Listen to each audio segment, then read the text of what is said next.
You're watching Wise Wisdom Life, where every story reminds us that peace is the greatest strength of all.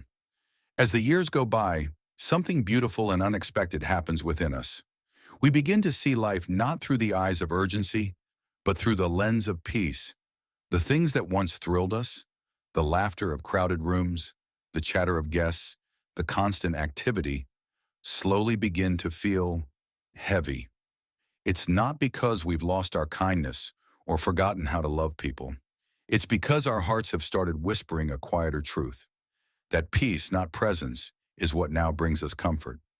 When I was younger, I welcomed everyone, family, friends, even unannounced guests.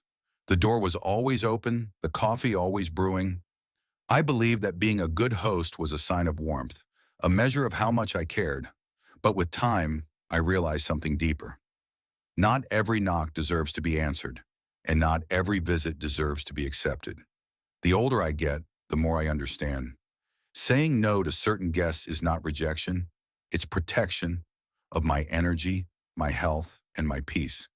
It's strange how natural this change feels once you stop fighting it. In youth, we move fast. We believe love means always saying yes to gatherings, to requests, to others' comfort. But aging teaches us that love can also mean stillness, silence, and self-respect. The home that once buzzed with activity slowly becomes a haven, a sanctuary where calm lives and grows. I remember how once a visit felt exciting. The cleaning, the cooking, the noise, all part of a beautiful rhythm of life. Now even the thought of preparing for guests feels exhausting. It's not sadness, it's simply honesty. The body asks for rest, the mind asks for stillness, and the heart asks for space.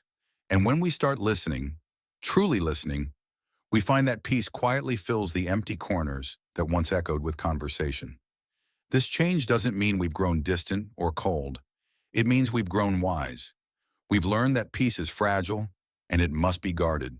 Hosting, as simple as it seems, takes more than time. It takes energy, patience, and presence. And those things, as we age, become sacred. Think about it. Preparing food, tidying the home, entertaining guests. All of these once small efforts now require intention. Our joints remind us to slow down. Our routines become delicate and precious. A nap, a quiet meal, an early night. When a visit interrupts that rhythm, it's not just inconvenience, it's imbalance. And that imbalance ripples through our peace for days. There's also an invisible truth that only comes with age, the value of solitude. When we're young, silence can feel empty. When we're older, silence feels full, full of meaning, full of memory, full of calm. The heart no longer craves noise. It craves gentleness. The simple joy of reading a book in the same chair each morning, listening to birds instead of voices, or watching light move across the floor. These moments become richer than any conversation. It's in this stillness that we begin to heal. After decades of giving, to children, to careers, to relationships, our souls finally whisper, it's time to rest now. And part of resting means saying no. No to the unplanned visits that shake our balance. No to the long evenings that drain instead of nourish. No to the expectation that we must always be available. The truth is, energy becomes precious as we age. In youth, we spend it carelessly, as if the well never runs dry. But now each drop must be guarded. Hosting a guest takes more than physical effort.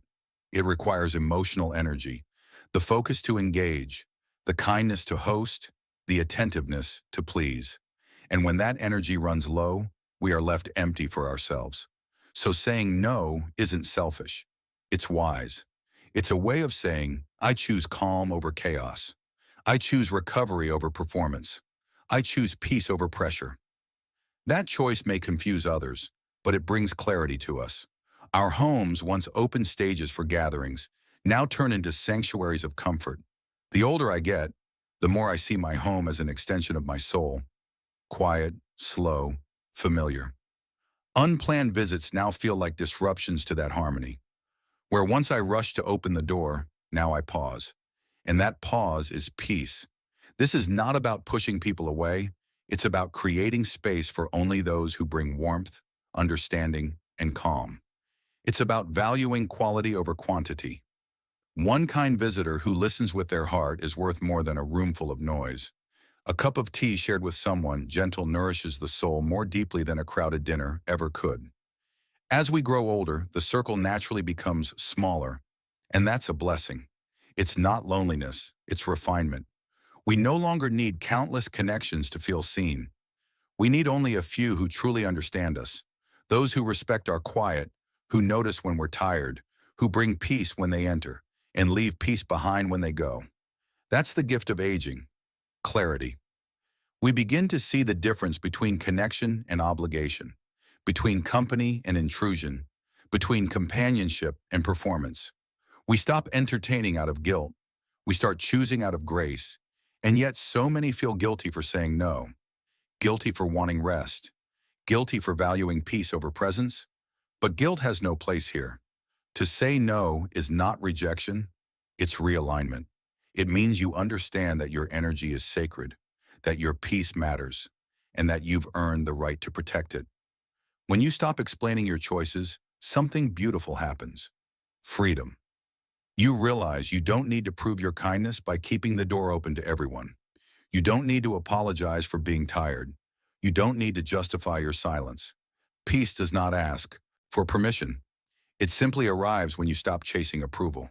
There's also something deeply emotional about learning boundaries later in life.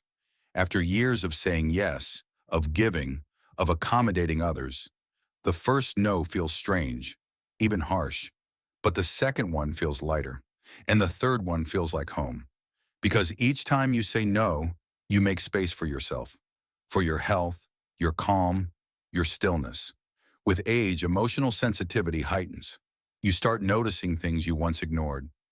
The tension in a visitor's voice, the heaviness in conversations filled with gossip or complaints. The heart, after years of caring so much, no longer tolerates negativity. You don't crave arguments, comparisons, or loud opinions anymore. You crave peace. Soft, simple, steady peace. It's not that you dislike people.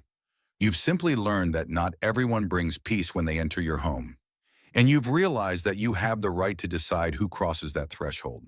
Some guests bring joy, others bring exhaustion. The wisdom lies in knowing the difference, and that's the quiet freedom of getting older. You no longer need to explain. You no longer open your door to every knock, because peace has become your priority. And that's not bitterness.